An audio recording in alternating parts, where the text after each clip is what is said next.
Welcome to the Catbird Quilts. I'm Kathy Martin. Today's video is an on my sewing table, and I want to show you what I've been working on as I make a dent in my long-range projects, and I have a lot to say about it.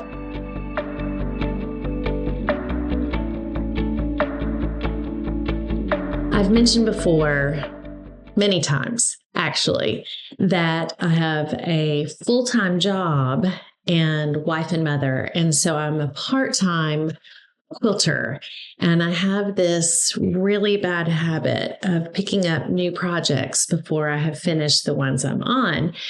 So I have quite a few WIPs, quite a few works in progress. I've wrapped up a couple, which of course I just immediately filled that void with new ones. But I have several projects that I'm just doing a little at a time. And it's easy for those little at a time ones to get kind of buried in the pile, or in my case, buried in my white basket of WIPs. And so in the past week or so, I got out my list of my projects and rolled my white basket out and went through and realized there were some things that needed attention. And so what's on my sewing table today is some progress on those WIPs. But first, I want to start with the question, what's happening with the graduation quilt? So my younger daughter has graduated from high school. I'm making her a quilt as a graduation present. It will be ready, Lord willing, in time for her to have it when it starts getting cool, which is months away. But on Patreon, we did a Q&A video for July, and one of the questions that came up in the comments was, how's the graduation quilt going? And the answer is, it's not really. If you are not familiar with this story, my younger daughter's graduation quilt is going to be a checkerboard quilt with mostly blacks and navies, and against a white or off-white or cream. Actually, let me just stop myself and get the fabrics out so you can see. So here are a few of the fabrics. These are new. I recently ordered them, which I don't often do. I use so many men's shirts, and there are a lot of dark shirts out there. But I was needing some kind of true black. A lot of times I'll get fabrics in men's shirts and they look black in the thrift store, and you get them home and they're really kind of a dark charcoal gray. So we're trying to figure out how to get from some of these cool navies to true blacks. And so I've ordered some fabric, and then a few of you in the last, it may have been an on my sewing table video, mentioned that a really good blender for darks is Moda Grunge. And so I wanted to show you, I broke down and ordered some, twist my arm, buy new fabric. But these are the Moda fabrics. This one is probably not going to work. It's a little too bright, and it's a little too purple, and it's a little too blue. But these other two, one of them is Black Dress, and one of them is Onyx, I think is the name of it. But you can see immediately how that would be a really great blender because it has that black background, but it's a mottled, M-O-T-T-L-E-D, not modeled, like modeled. And I don't know if you've had this experience with someone who is participating in the choices for a quilt that you're making. I don't do really commissions, so I don't have this experience much. And a lot of times I just make a quilt, and I might ask for a little bit of input, but not a lot. Well, this quilt is for the colorist, and she has lots of opinions, which I think is fantastic. And so she's helping me put together the right combination of blacks with prints and blenders. And now we're trying to work on the background fabric. So that's the black fabrics and blenders. You may wonder why I have this sample brightly colored, if we're talking about a dark and light colored checkerboard. And it's because one of the things that's holding us back right now is trying to decide on the background. So trying to decide on the light or white fabric that's going to oppose all of the fun dark prints. And I often say that greens are hard, but I think that whites might be harder. And I got this sample fabric out because I was just curious. This is Moda Bella Solids. And it is repeating, but most of it is not repeating. I counted, and there are at least 11 different solids that are in the white, cream, ivory, porcelain family. That's a lot, actually. So I happen to have a couple of fabrics that I have used for background fabric for other projects. This one is thatched. I don't know who the designer is. I apologize. And it is really great. It has you can probably see up against my white sewing table, it has kind of a yellow tinge. That sounds yucky, but like someone who's sick, you look kind of like you have a yellow tinge, but it's good because it might bridge the gap between the blacks and the blues as well, since that's a kind of complementary color to blue. The one that I like a little more is this one, and it's because to me it's almost the perfect middle ground between white and cream. It's called Make Time. I've used it a lot, and it has these little white, like pixelated squares on a cream background. So it's not as yellow as this one, but it's definitely not white. So it won't have that stark contrast, but we're still looking. And while I'm thinking about it, we were in the fabric store looking for additional fabrics, and we found what we thought was going to be the perfect background fabric. And we laid it out. It had a little bit of an iridescent overlay print on it. I don't want to say sheen, but like there was a print, but it was in an iridescent, pearlescent kind of thing. Not gold or metallic, but definitely something that had a little bit of a shine. And we loved it. And then we laid out a full yard of it and completely changed our minds about it. Like, oof, no. So it's funny about that, because the value of the local quilt store is you get to see the fabric up close and personal, and you can spread it out and imagine a lot of it as opposed to just a little sample. For example, if that particular quilt store had Moda Grunge, I would have known immediately that blue was too blue. I'm not anti-fabric store. I'm not anti-buying yardage. And sometimes there's a real value in that. So anyway, that's that. I can't really move forward until we figure out the background fabric. And it's both wonderful and challenging to have that opinion from the receiver. It's great because when she gets it, she'll love it because she participated in it.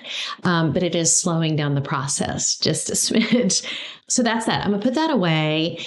And while I'm in a pause, for those of you that have been curious about Patreon, we joined Patreon because we wanted to extend the YouTube community and be able to do some things with it that we can't really do here. For example, giveaways are really, really challenging on YouTube, but on Patreon, it's much, much easier because you can send me your personal information privately. No one will see it. We don't have to worry about what is that called? Spammers, or hackers, or people trying to, lure you into giving their personal information. And to that end, I wanted to show you, we're getting ready to do a giveaway on Patreon. I mean, it's not anything fancy, but it is fun. It's a pillow cover that I made from the leftover blocks of the Elena quilt, Elena quilt, that I made back in the fall. And it uses that purple shirt that just continues to crop up on this channel for some reason. I just find purple shirts in the thrift store. So it's I don't know how big that is, 20 inches, I think. It's not an envelope, actually. I put a zipper. I actually buckle down. It's not high quality. I didn't do a good job of it, but there's a zipper on the back and you put your pillow form in there and then you have a throw pillow for your couch or your bedroom or whatever. So this is going to be the giveaway on Patreon in the next week or so. So if you were considering joining me there, and I'd love to have your support and join me there. That's the kind of thing that I can do there so much easier. Next project, on to the next. The orange peel quilt, obviously in the works, did a whole video on curved seams using these very blocks. And for those of you who are new or just joining me, I have been actually working on this project for months now. First, it started as just the concept, and I was auditioning different fabrics and 2 different patterns, neither of which I chose, by the way. And I wanted to do the linen and, yada, yada, yada. And so I started making these white and tan linen blocks that you see before you. And I knew at some point I was going to add in a color. And what you probably saw, if you watched that curved seam video, is this one. It's kind of a soft orange linen.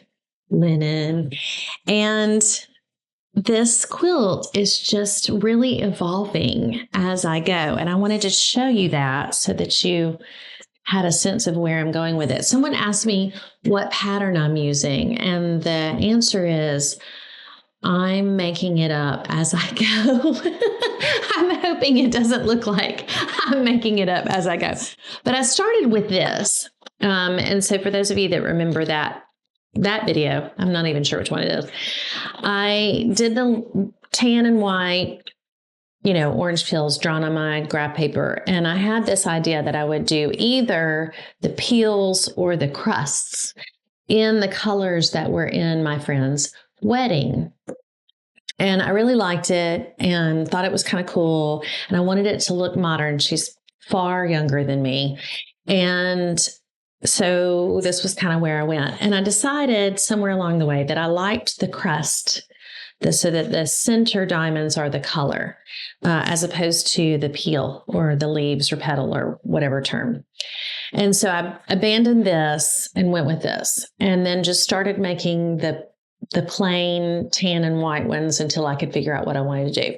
And then very recently, I kind of turned a corner and thought, I think I need to isolate down the colors. I think even though it's beautiful and interesting, I think really that peach, orange, vermilion is really where I want to go with it. And it just it reminds me of my friend and the beauty of her face at her wedding. She's a ginger. And so her hair and her bright red lipstick, it's the colors of her bridesmaids dresses, but also it's just kind of the beauty that she had at her wedding. They say brides are just glowing. And she just was stunning.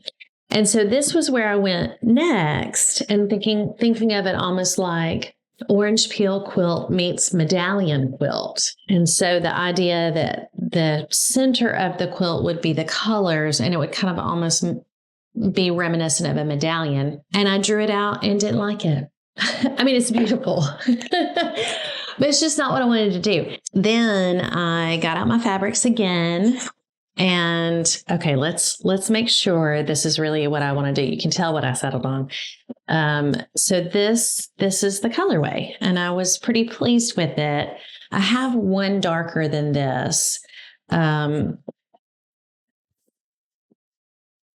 I can do if, as I get into it, I feel like it needs another anchor color. But as of right now, I really kind of like it. And then it occurred to me that I probably should draw it out again and make sure that I am still liking this. I generally am pretty good about visualizing, but when you start changing your vision and or if there's a lot of it, sometimes it's hard to see. This is where I have landed. Actually, I like it like this. I'm going to make it like I'm looking at it. It may be challenging to see there's a peach there that's obviously here, right here, here. And I just wanted it to, those colors to just be a little accent piece, just like a little twinkle, just a little colorful linen twinkle in the middle of this really, what I think is going to be really pretty two-tone quilt. So I just kind of did it across, drew it down. So those of you who have wondered if I use the colored pencils or if they're just for decoration, they are not just for decoration. I actually use them all the time. And so I have packs and packs of graph paper. And when I have a hard time really getting the whole visual, I use my graph paper and my colored pencils. And I wanted to be able to show you my vision for this quilt. So that's where we are with that. And so I buckled down this week and last weekend, and I made some to see if I was going to like it as much as I thought I was going to. And I do. I love it, actually. This darkest one I call persimmon. And these are linen. This one is actually a cotton Oxford cloth, but it kind of reads like linen for some reason. But I love it. The only problem I have with this quilt, well, two, actually. The first is they're a little time consuming. The curved seams are not hard and they go pretty quickly, but because you have to sew the one crust and then press and then sew the other crust and press and then trim and do that with each of these quadrants, it takes a little while. So I spent the better part of a day or more working on these 3 blocks, or maybe 4. So that's problem number 1. That is I just am really trying to embrace. I am not a full-time quilter, and this is a long project, and it's okay. It doesn't have to be done right away. She's happily married. She'll get it when I get done with it. And I want to take the time to do it well and beautifully. So not really my natural way of doing things. It's almost like I have an on-off switch. It's like I have a project and then now I'm going to do it. And I have really taken on all these projects that are little bit at a time projects, and challenging, but great. The second problem is that linen by nature is very stretchy. And when you start doing things with a curve, it puts the fabric on the bias. And I am an aggressive finger presser. Apparently. So I finger press to the side, press it, and then I finger press back and press the seams open. And that sounds great, except when I press, I'm like sometimes too aggressive and I'm just like digging into it, especially when it's to the side. I'm like, because I want to get that fabric all the way to the seam and as flat as possible, which might be overkill. Pretty sure that's overkill now that I've said that out loud. My blocks are starched. So those of you that wonder, all the fabric is starched in advance heavily. It's almost like cardboard when I start. But just pulling at it, and if you read about working with fabric on the bias, it's like handle gently. So aggressive finger pressing does not equal handling gently. And so the point of all that is that it can stretch out the fabric, and they get, this is not a word, warpy. The word is warped. They get warped, and it kind of bubbles up and puckers. And so couldn't leave well enough alone. I have a pathological inability to leave well enough alone. And so it was doing this number. And so I sprayed the whole thing with water. to reset it, which it did. But then I couldn't just let it dry naturally. And if I had, it would have just drawn up back to home base and been fine. But no, I needed to manage it. And so I put it on my wool mat and pressed it with a hot iron. And now I have creases in my block. Do you see that? There's 2 right here, 1 right here. I had a pucker that I just about sewed down anyway. I think it's right there. And so it just aggravated it further. And so really and truly, like, just leave it alone. And maybe don't need to not get so carried away with both the finger pressing and the pressing. So you can see that's kind of like puckering up. But really and truly, once I get all of these blocks done and sewn together, so this block will be joined with another and it will get attached at all 4 sides, and then the whole thing will be out, and then it will be quilted, and then it will be washed. So these will go away. If not, it will probably make for a beautiful crinkle around where the quilting is. I have no vision for that yet, so don't ask. But anyway, point being, what I want is them to be like this. These, for some reason, did a little better. I think maybe I wasn't just going crazy with the cheese whiz on that. But I'm just having to let that be and leave it alone. So that's the bigger picture of the orange peel quilt that I have answered and no one asked. But anyway, so I'm excited about it. And that's taken some serious time on my sewing table. So I'm going to put that away. And then I have one more thing to show you, I believe. And then I need to get in here and do some sewing. I had almost forgotten about my Quilty Stars blocks that I'm making with the navy background. Not really. I don't forget anything. That's a project that's in the waiting. It's like nagging. It's been nagging at me. You may remember this one I did with the theme is kind of gray. It's low volume. Let me back up. No, it'll take too long. Let me sum up.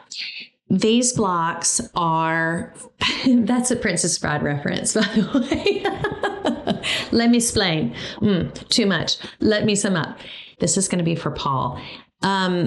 It's low volume men's shirts that really use the collars and cuffs and yokes of men's shirts, because I was finding all these great shirts that had beautiful fabric for the actual shirt itself. And then I would take the shirt off the hanger and go, oh, the yoke on this is so great. I want to use it, but there's not a lot of it. And so it's not something that I can use to carry a quilt pattern. So it's not even as much as a fat quarter or really even a fat 8. So I want to use these beautiful fabrics, but need a very specific sort of quilt pattern to be able to use them well. Enter Quilty Stars by Emily Dennis, whose website is Quilty Love. And it's perfect because these triangles, these half square triangles, that is almost just a smidge smaller than the yoke of a man's shirt. That's the part that goes across the shoulders.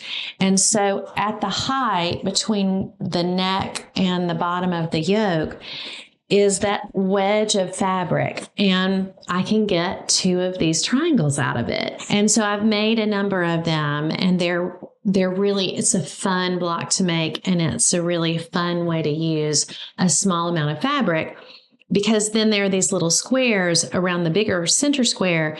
It's perfect for scrapping. And I'm not using fabric from my scrap bin. I'm using the cuffs and sometimes the collar, if the collar is thick enough, and these yokes.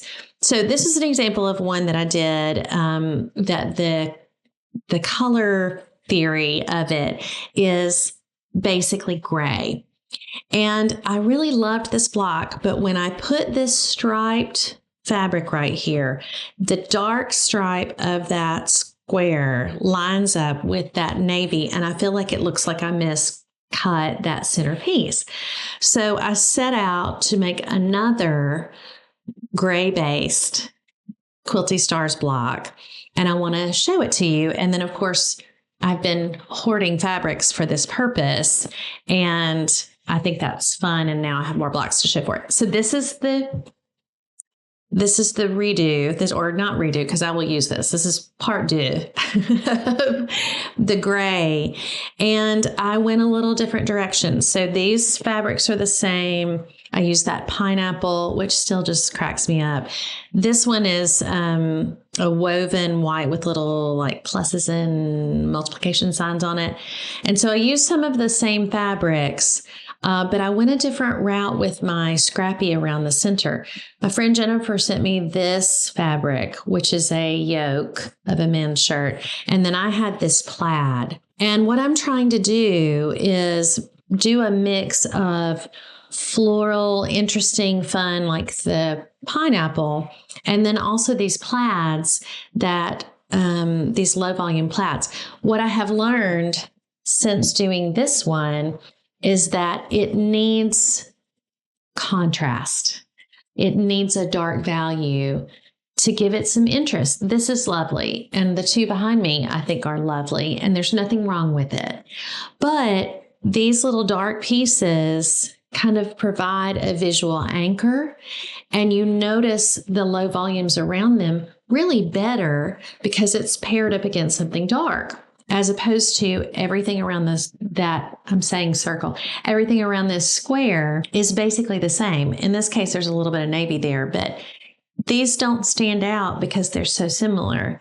But on either side of this dark floral, you notice this fabric. Same for where the dark gray plaid is. If that is not quilting, you would think, I don't want to put black or dark purple in my really pretty quilt, but it does give it that contrast that then makes you notice those really pretty light prints so much more. So this is my progress. This is where I have been. This is where I am. And by the way, each block is like its own fabric pool, which is so fun. But it's a little time consuming. And so I think I had put this off because I had all these fabrics and I needed to sort through them in order to make decisions. And I just got like decision fatigue. So anyway, I put it aside and now it's back out. And now I'm like super energized about it, as you can tell, and ready to roll. Before I go to the next block, though, I want to show you what I'm talking about with the shirts with the fun yokes.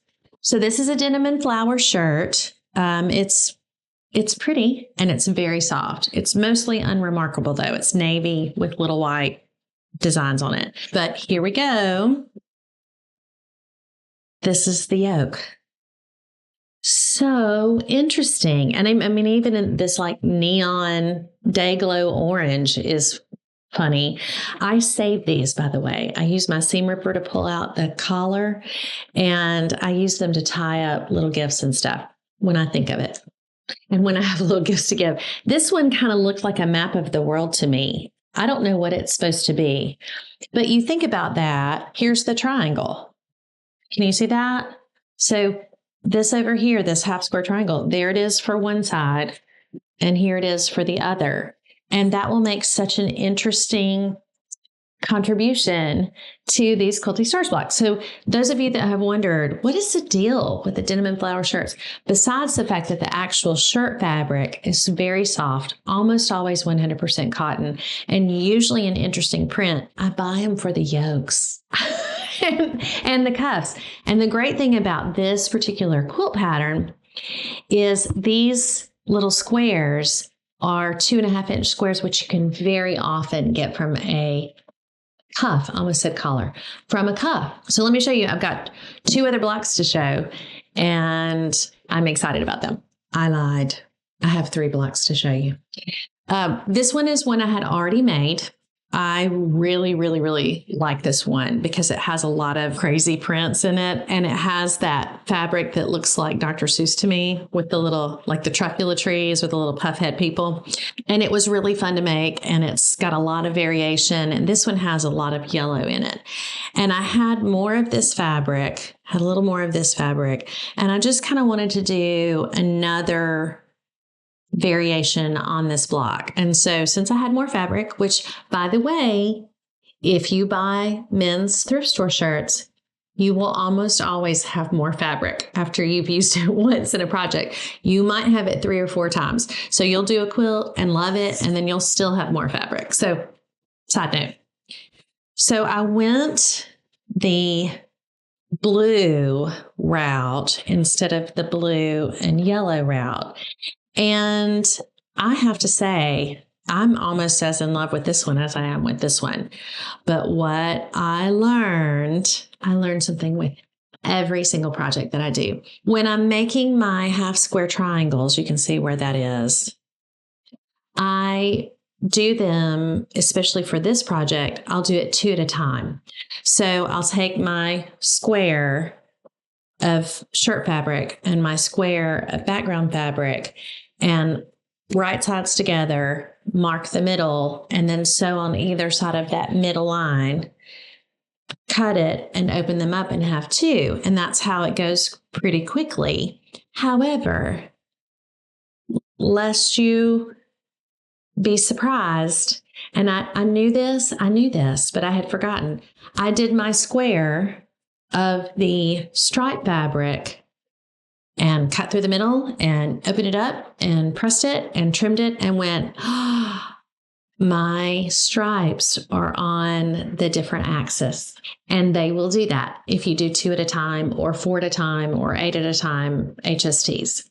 So be reminded, if you are a very precise person and you want your stripes to be on the same orientation, you cannot do multiple HSTs at a time. After I realized I had done it, I had a, well, crap moment. And then I just decided, you know what, I'm going to go with it. I'm just going to go with it. And I showed Paul, I held up the block, and he went like, it's cool. And I go, the stripes don't match. And he goes, what? I had to specifically point it out. Like I had to put my finger and go, these 2 are not on it. And he was like, oh, I hadn't even noticed. And some of you may be thinking, well, of course he didn't notice. But here's the deal. Paul notices everything. He is so observant. And I can count on that from him, like value system observance. And so how great is that the person who observes everything didn't even notice? And actually, I think it gives it a little bit of movement and interest. Same actual thing happened with these plaids right here. You can tell it's not, the way the plaid is made, it's not totally square. So there's a couple of rectangles in it. So the rectangles are going this way in this triangle, and the rectangles are going this way in this triangle. And again, had I not said something, I dare say no one would notice. And you may notice I decided to use that little stripe again, except this time I was very smart and I put the stripes where they pointed toward rather than with my square in the middle. So it didn't look like I miscut my square. And I pulled in some other yellow. There's the truffula trees again, Dr. Seuss, and some other stripes. So this one has a lot of stripes and plaid. And so what I did is I used that fun kind of floral, a polka dot, to try to give it just a little more interest. And I am pleased as punch, just pleased as punch. This light blue with the little polka dots on it is actually a sleeve, which is, again, if you're using a shirt back to get that big piece of fabric that you're looking for or more, and you use your shirt fronts, and then you have the sleeve and it's kind of an odd shape, and you think, gosh, what would I use that for? This is the perfect thing. This half square triangle, I'm hoping you can see it in the shot. It's a little teeny tiny orange field design. So it's just following me everywhere. And if you have noticed, these 2 fabrics are the same. It's the exact same shirt, but look how different they look. This one is on the diagonal, so it's on the bias with the half square triangle. And this one is on that XY axis. And to me, they just look really different, even though it's the exact same fabric. So anyway, that's that. This is the last one for this that I have accomplished, which sometimes feels like which is not a lot, but it's a little step in the, I'm making a dent. I am making a dent, part-time quilter. This is the kind of theme of this one is mostly white with blue. So with navy, kind of a dark blue. These two were so similar in color, but the style is so different. Teeny tiny paisleys on this one, tattersall on this one.